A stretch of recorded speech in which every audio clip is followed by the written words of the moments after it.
Si vous continuez à vivre votre solitude d'aidant, c'est votre santé et même votre vie qui seront en danger. Et c'est pour ça que c'est important que vous appreniez à gérer votre solitude immédiatement.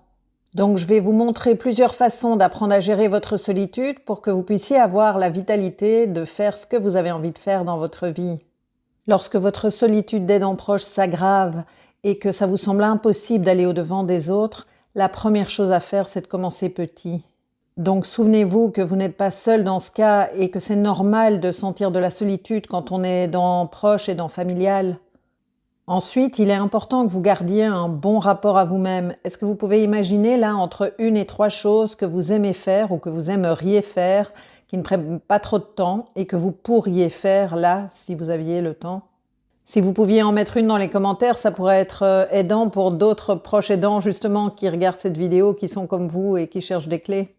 Et c'est seulement quand vous aurez reconnu que vous n'êtes pas seul et que vous arriverez à penser à des choses que vous avez envie de faire, qu'à ce moment-là, vous pourrez commencer à faire des petits pas pour reprendre contact avec le monde qui vous entoure. Alors dans un rayon tout petit, qui est-ce que vous appréciez, à qui vous vous sentiriez à l'aise d'envoyer un SMS là tout de suite? Vous pourriez commencer avec « Coucou, je sais que j'ai pas été beaucoup en contact dernièrement, mais je traverse des moments difficiles et j'aimerais beaucoup échanger avec toi bientôt si c'est possible. » Bien sûr, vous pouvez mettre vos mots, mais vous serez peut-être surpris de voir que la plupart des gens sont prêts à rendre service et puis votre ami ou votre amie comprendra peut-être mieux que vous le pensez ce que vous êtes en train de traverser parce que vous êtes nombreux dans ce cas.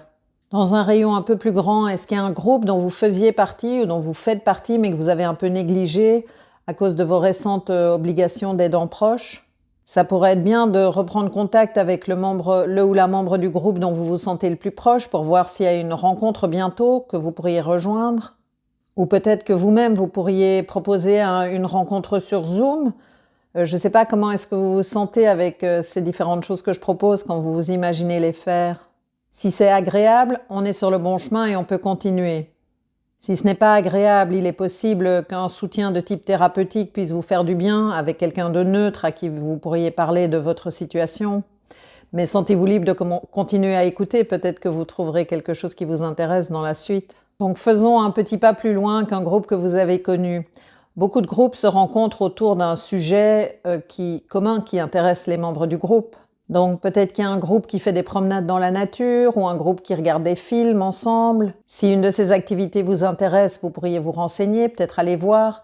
Et bien sûr, changer les activités si celles-ci ne vous plaisent pas, je fais que faire des suggestions. Et peut-être que vous pourriez aussi contacter des membres de votre famille dont vous vous sentez proche et voir si vous pouvez vous parler au téléphone ou même vous rencontrer. L'astuce ici, c'est vraiment de voir laquelle de ces démarches vous paraît la plus accessible. Parce que ça sert à rien d'attendre de vous-même de faire une démarche qui est trop difficile, ça ne marchera pas. Et si vous ne pouvez pas imaginer initier une connexion avec quelqu'un d'autre là tout de suite, alors je vais vous donner une façon facile, vraiment facile, de faire face à tout ça. Et je vais vous en parler dans ma prochaine vidéo.